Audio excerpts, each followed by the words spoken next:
you handled as general manager for two large production companies, and then you went back into CEO. How does your role as a CEO change in relation to the other jobs that you have done in your career? My position as CEO, I believe, is a combination of everything that I've done up until the moment I became a general manager. If you recall my experience in terms of from the field, working as a medical representative and then managing brands, and then going on to become the marketing manager for the foods division, gave me the idea of building the brand. But in terms of the backward integration of how the supply chain works, how a manufacturing unit works, and how the entire business needs to work together, I did not have that experience until I joined MAS and really understood and work with them, work with the production team, work with the sourcing team to know how it worked. So for me, coming back as a CEO was much more easier to understand the entire business. Up until then, I didn't really embrace the concept of compliance. Johnson & Johnson is a company that really pushes through, and they uphold values of compliance very, very strong. The experience I had at MAS with regard to how compliance is looked at helped me as a CEO now to drive my team to ensure that we uphold compliance guidelines. Because as the saying goes, Dr. Rohanta, there is no right way of doing the wrong thing.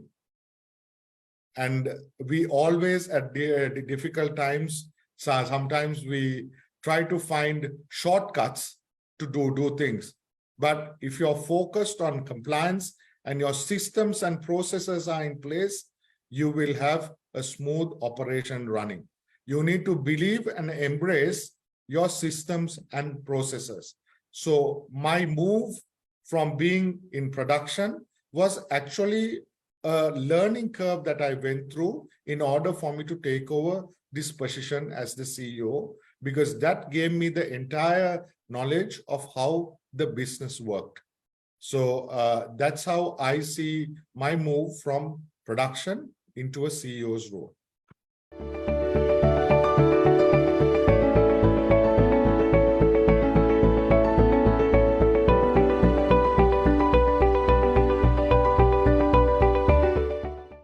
As you know, when you look at our last 125 speakers who have been, we've had ambassadors from about 7 different countries. We have had global business leaders, global academic heads, and fantastic, outstanding chairmen and CEOs of the top 100 companies in Sri Lanka. And today, we have one of those people that I have a lot of respect for, a person whom I've seen grow. He's one of the top marketing professionals who has worked in senior management for 25 years experience, leading multinational companies with pharmaceuticals, apparel, FMCG industries in Sri Lanka, which are mainly blue chips. He's the CEO of a top end pharmaceutical company who imports, distributes, and is also the agent for Johnson & Johnson. He leads a dynamic team overseeing a $5.5 million per annum operation in Sri Lanka, an amazing track record of being general manager of 2 apparel manufacturing MAS Holdings companies, a successfully managed over 1,500 staff in sourcing, supply management, staff recruitment, an excellent capability of driving production efficiencies to global standing. He has learned his fundamentals from a blue chip company of Dali Butler, one of the top FMCG companies in Sri Lanka, one of the largest entities that drives the fast-moving consumer goods business. He championed the food division to gain market leadership positions in brands like the Hacks. He holds an MBA from the pivotal university, PIM, University of Sri Davudrapura, and he's also a postgraduate diploma in marketing from the Chartered Institute of Marketing, UK, And I remember he just missed the Sri Lankan prize in one of the subjects that he won. He was studying for, and his colleague who was from Kelaniya University got the prize. And I saw his determination that day, that he's going to prove that the award is not what is required, but it's outstanding performance. And today, when I look at him, he's brilliant. Ladies and gentlemen, Ivyin Jesumaney, Chief Executive Officer, Pettah Pharmacy Private Limited. Ivyin, over to you. Thank you, Dr. Rohantha. It's a great honor and privilege for me to be part of this program. And thank you very much for giving me the opportunity. I am humbled and blessed at this opportunity that you presented to me. Ladies and gentlemen, Vanakkam, Assalamu alaikum, Ayubowan, good evening, good morning. This is Sri Lanka, and thank you very much for having me this evening. I hail from a town in Sri Lanka where the river, lake, and mountain meet. It's a city called Kandy. And for all you students who are overseas, I hope you all will have that opportunity to come and visit this beautiful city called Kandy, which is nestled up in the hill countries of Sri Lanka. I've had a wonderful childhood studying in this school by the name of Trinity College, Kandy. And it has given me the foundation and created the bedrock in everything that I've achieved in life. And also, my heartiest thanks always goes to Dr. Rohantha Athukorala, who was always a coach, a mentor, who has been after me, if I may use that word, sir, behind me, pushing me to ensure that I achieve the best in everything I do. Today, I am blessed with two beautiful daughters, and I am so privileged to have had a wonderful experience in my career. My life didn't start off as a CEO. My job started off as a medical executive covering half of Sri Lanka in the year of 1997. I started off covering the areas of Ragama to Vaunia, which I know may be sounding Greek to the foreign students, but if you look at the Sri Lankan map, it's the entire western coast of Sri Lanka. My job was more or less to go and visit the doctors and to ensure that I generate the prescriptions for the brands that I marketed.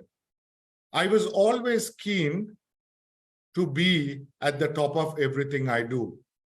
And that led me to look at the CIM qualification.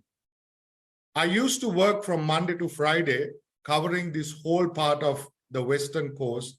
And I ensured that Friday night I traveled to Colombo, stayed at one of my friend's place, and attended lectures at this place called ABS, which Dr. Rohantha Athukorala yet again was a pioneer who started that off. And we had wonderful time learning about marketing. It was such a joyous part of my life. Even with work, I could always apply what I learned there. It's something that I cherish, and I always am proud to talk and share with everybody of what we could do, combining work experience and also your early learning. I moved up the ladder at Dali Butler. From working in the field, I came on to managing brands for them. And I had the privilege and the honor of managing consumer goods under the category of personal care and home care, and finally, their foods division. I yet felt, even after my CIM, that there was something lacking in my academic push. And that really drove me to enroll in this program at PIM to cover my MBA. Whilst doing my MBA, this training really taught me what I have missed. I have always been a front-end person managing sales and marketing, but I did not have the backward integration and the supply chain experience in my portfolio. And I took up the challenge from moving from FMCG into the apparel industry of which I did not have any knowledge about.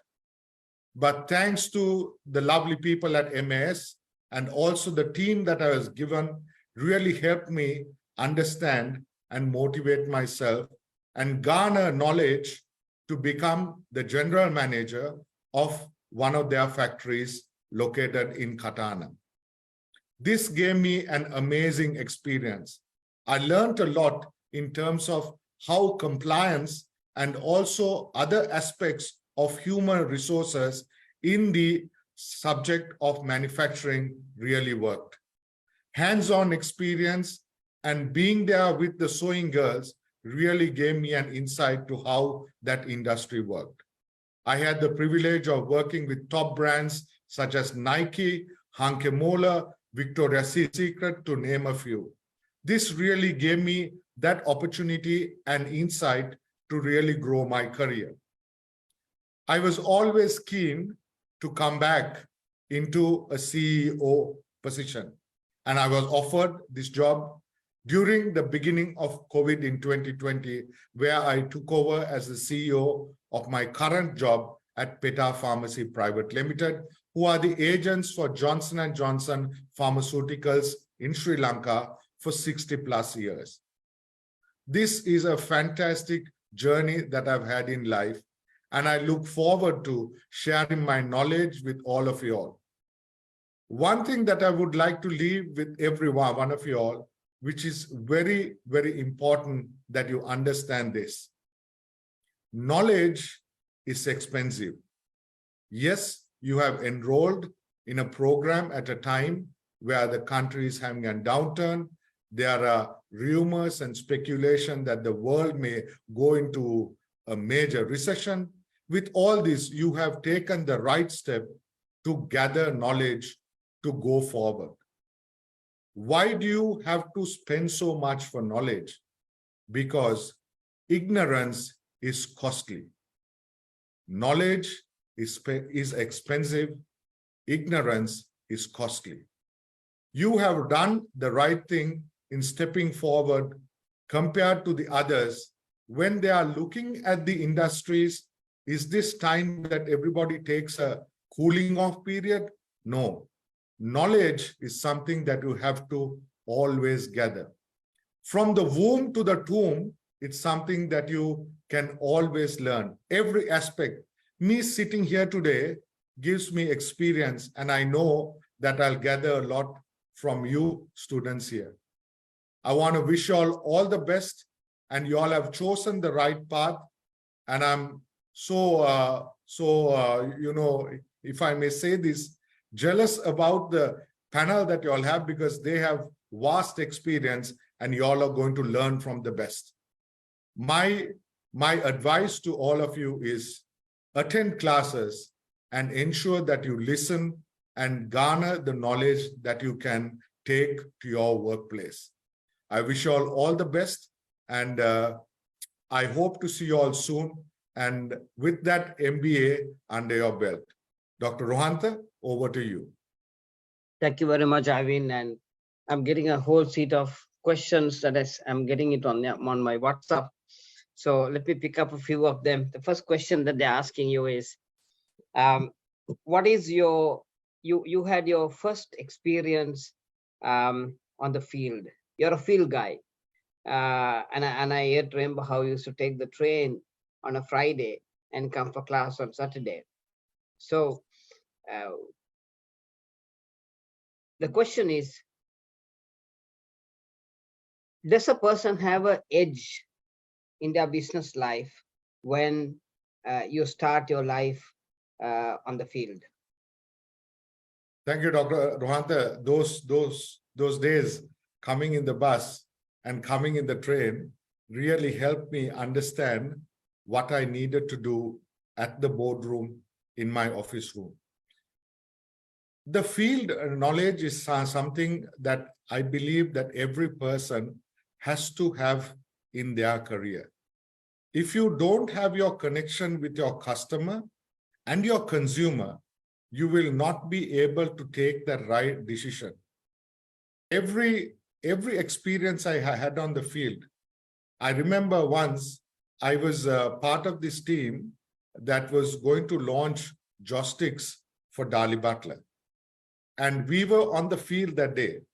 And when we were just having a chat with a dealer down Kotte, we had this, fantastic team put together, the new product development team, and we named it with all the jargons that we could use. And we were really racking our brains to, find out what kind of joystick we could launch as against the one that is available in the market.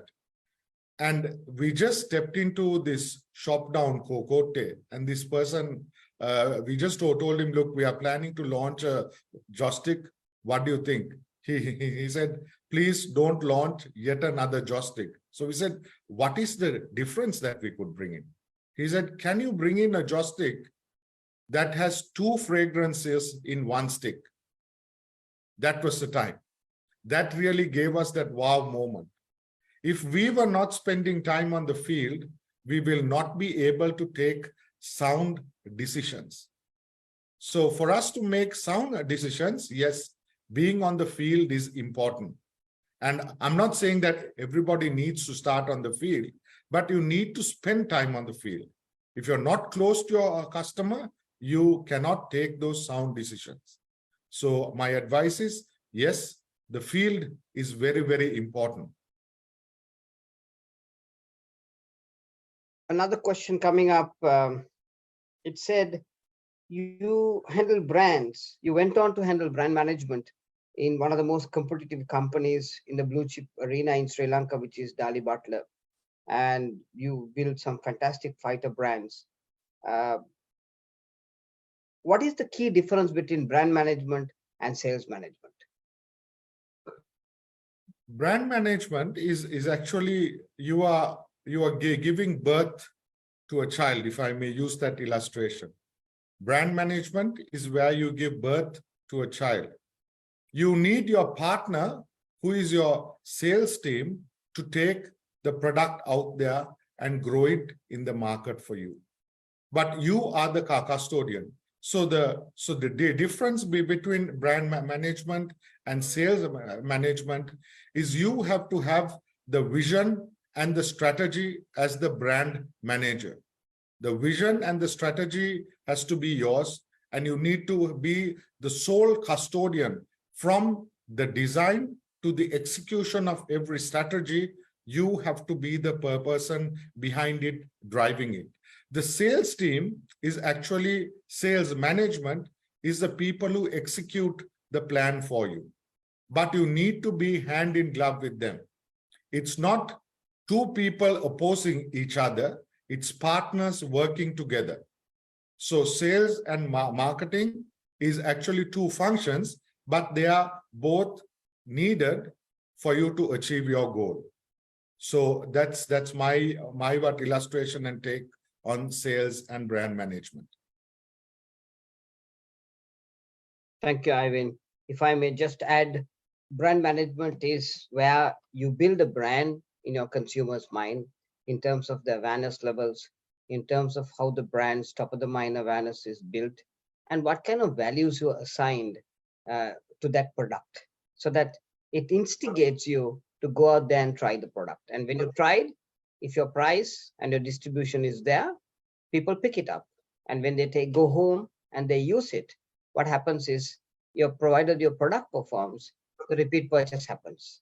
So that's how the brand management comes to play with regard to sales management. So sales management is about making your product available in the relevant outlets in the correct quantities, while brands is about how you move the consumer in the purchasing process by giving it an identity.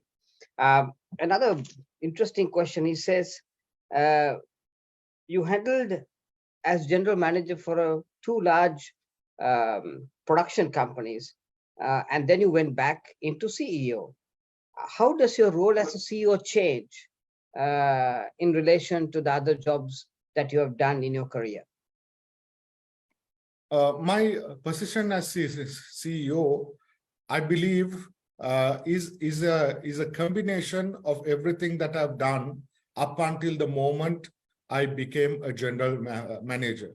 If you recall my experience in terms of from the field, working as a medical representative and then managing brands, and then going on to become the marketing manager for the foods division, gave me the idea of building the brand.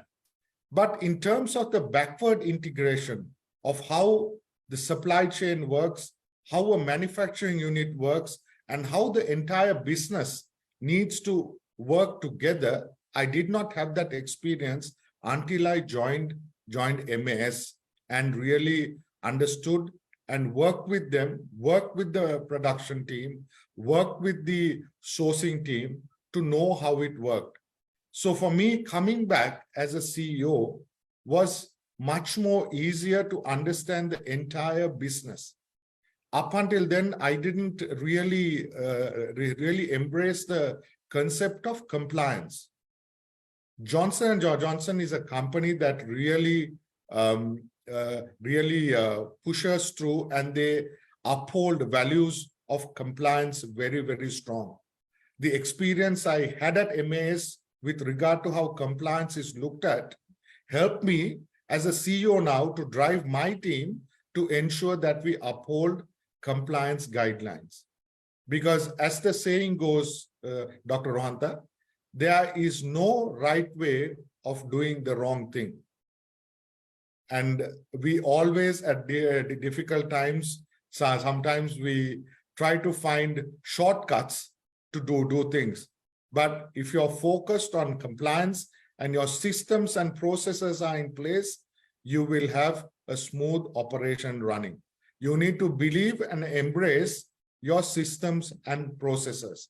So my move from being in production was actually a learning curve that I went through in order for me to take over this position as the CEO, because that gave me the entire knowledge of how the business worked. So that's how I see my move from production into a CEO's role.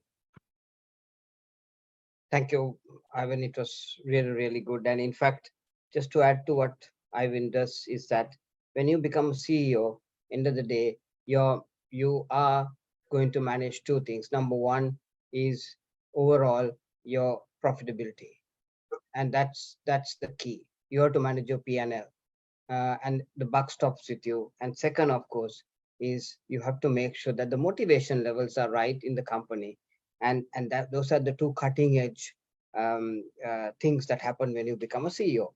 And one of the latest things that has happened in the world is that now it's mandatory, apparently, that every single CEO becomes socially responsible and environmentally responsible.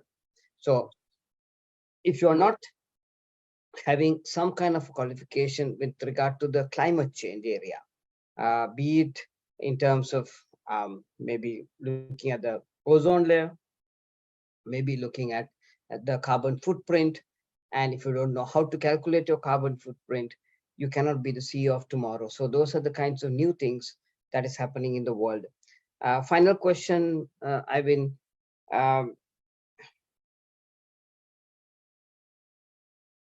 We were told that the whole economy has crashed and it's at a minus 11.5%. And we were also told that it's going to grow in the next 2 to 3 years.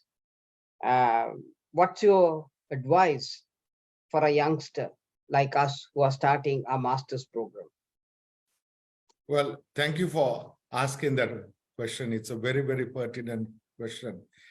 I say this with all our humbleness and with what I have learned. Don't listen to politicians. Don't listen to media. Only listen to your instinct, because that is the only thing that will drive you as a youngster. Don't be afraid to take decisions with your instinct, because the MBA is a program that will give you the knowledge and the base to understand how to best read yourself and your capability. When you know that, when I finished my MBA, I realized that I was lacking the backward integration and managing the business. That skill was lacking in me. And I knew, and I took that chance of moving into an apparel sector, which wasn't something that I even knew.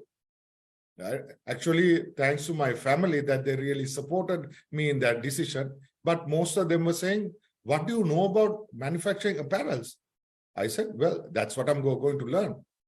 So my advice to all of you is enjoy your time doing this MBA because you're going to learn a lot.